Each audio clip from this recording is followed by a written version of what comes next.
জয়গুরু। পরম প্রেমময় শ্রী ঠাকুর অনুকূলচন্দ্রের রাতুল রাঙা চরণে শতকোটি প্রণাম জানাই জগৎজননী শ্রী বড়মা শ্রীচরণে, শ্রী বরদাস শ্রীচরণে, শ্রী আচার্যদেবের শ্রীচরণে। আমার ক্ষুদ্র ইষ্ট প্রসঙ্গ আজকে, আমাদের যদি প্রশ্ন করা হয় শ্রী ঠাকুরকে আমরা কি ভালোবাসি, তাহলে আমরা একত্র সকলেই একই উত্তর দেব যে আজ্ঞে আমরা সকলেই শ্রী ঠাকুরকে ভালোবাসি। কিন্তু এবার প্রশ্ন হলো, ঠাকুরকে ভালোবেসে আমাদের কি কিছু সর্বনাশ হয়েছে? প্রশ্নটি শুনে আমাদের সকলেরই কিন্তু মনে হয় ঠাকুরকে ভালোবেসে আবার কি সর্বনাশ।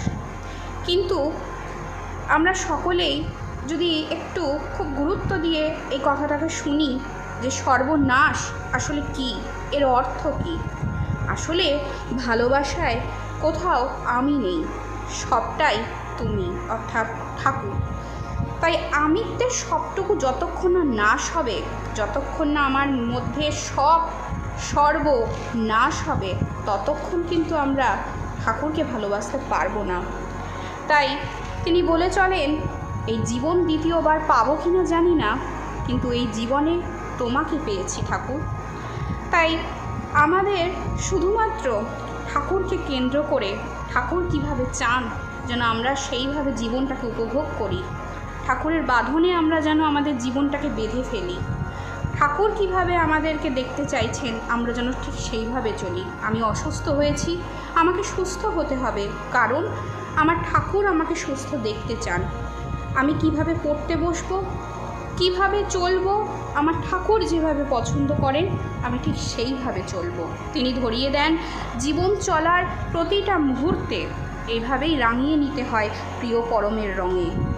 তাই সবসময় ঠাকুরকে নিয়ে তন্ময় থাকতে হয়। ঠাকুরে মগ্ন হয়ে থাকলে সবসময় তার পরশ পাওয়া যায়। মন জুড়ে শুধু তুমি থাকো ঠাকুর, আমি মগ্ন থাকি তোমাতে, এই হলো সার্থক প্রার্থনা। প্রসঙ্গান্তরে একটি ছোট্ট ঘটনা, শ্রী ঠাকুরের ব্লাড টেস্ট হবে। সকাল থেকে একে একে আশ্রমিক চিকিৎসকরা ঠাকুরের কাছে যাচ্ছেন আর হতাশ হয়ে ফিরে আসছেন। ঠাকুর কারোর সাথেই কোনো কথা বলছেন না, মুখ ফিরিয়ে চুপ করে শুয়ে রয়েছেন। বাকি রয়েছেন কেবল ডাক্তার ধীরেন্দ্র কিশোর ভট্টাচার্য। সবাই তাকে বললেন, ধীরেন্দা দেখেন আপনি যদি পারেন। ধীরেন্দা শ্রী ঠাকুরের ঘরে প্রবেশ করে, শ্রী ঠাকুরকে প্রণাম করে ধীরে ধীরে বললেন, আজ্ঞে ঠাকুর আপনি ভালো থাকলেই যে আমরাও ভালো থাকি। শ্রী ঠাকুর এই কথাটি শুনে উচ্ছ্বলিত হাসিতে বাড়িয়ে দিলেন তার নিজের হাত।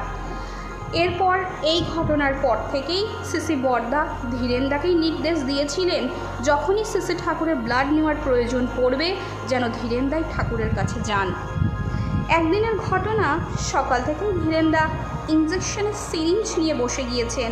নিজের হাতের বিভিন্ন জায়গায় ইঞ্জেকশনের সূচ ফোটাচ্ছেন। তা দেখতে পেয়ে তার ছোট নাতনি তাকে জিজ্ঞাসা করছে, দাদু এটা তুমি কি করছো? ধীরেন্দা বলেন, আজ তো ঠাকুরের ব্লাড নিতে হবে, তাই নিজের হাতে ইঞ্জেকশনের সূচ ফুটিয়ে দেখছি কেমনভাবে ঠাকুরের শরীরে ইঞ্জেকশনের সূচ প্রবেশ করালে ঠাকুর ব্যথা পাবেন না। তাকে তৃপ্তি দিতে চাওয়ার, তাকে স্বস্তি দিতে চাওয়ার কি তীব্র আকুতি। ধীরেন্দার মনের সবটুকু জুড়ে থাকে কেবল তুমি। অন্তর জুড়ে শুধু একটাই আকাঙ্ক্ষা, ঠাকুর তুমি তৃপ্তি পাও। ভালোবাসলে এমনই সর্বনাশ হয়।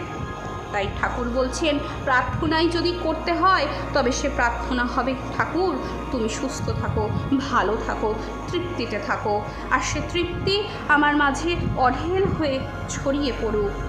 শ্রী ঠাকুরের এইভাবেই তার জীবনে আমরা যেন জড়িয়ে যেতে পারি।